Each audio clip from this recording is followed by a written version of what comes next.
রাজধানীতে যে কটি এলাকার মানুষকে জলজটের নাকাল হতে হয় তার মধ্যে অন্যতম মিরপুর। রাজধানীবাসীর ভোগান্তি কমাতে তৈরি করা হয় অর্ধশত হাজার কোটি টাকার ব্যয়ে মেট্রো রেল প্রকল্প, যা কিনা উপর দিয়ে বয়ে চলেছে আর আমি নিচে যেখানে দাঁড়িয়ে আছি সেখানে জলাবদ্ধতার সৃষ্টি হয়েছে। এটি কোনো বৃষ্টির পানি নয়, ড্রেনের পানি সড়কে এসে পৌঁছেছে।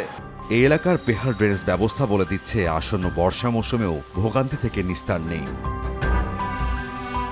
শুধু মিরপুর নয়, প্রতি বছর সামান্য বৃষ্টিতে ভয়াবহ জলাবদ্ধতার কবলে পড়ে রাজধানীর অর্ধশত এলাকা।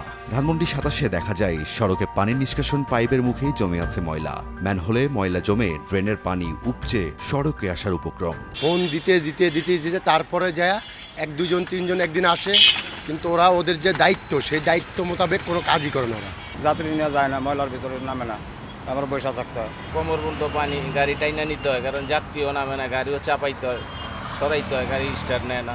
এখানকার ময়লা আবর্জনা পানি আসে, সেটা মানুষের গায়ে লাগছে। আমার ওয়াইফ আমার ঘরেই ঢুকতে দিচ্ছিল না, এরকম একটা ব্যাড স্মেল আলা পানি। আন্ডারগ্রাউন্ডগুলো ভালো করে করতে হবে, বড় করে করতে হবে, পরিষ্কার করতে হবে, তাহলে তো হবে না। দীর্ঘমেয়াদের একটা সময় নিয়ে কাজ করবে, এই কাজগুলো কেউ করার চেষ্টা করে না। কেন করে না, এটা হলো তার সদিচ্ছার অভাব আছে।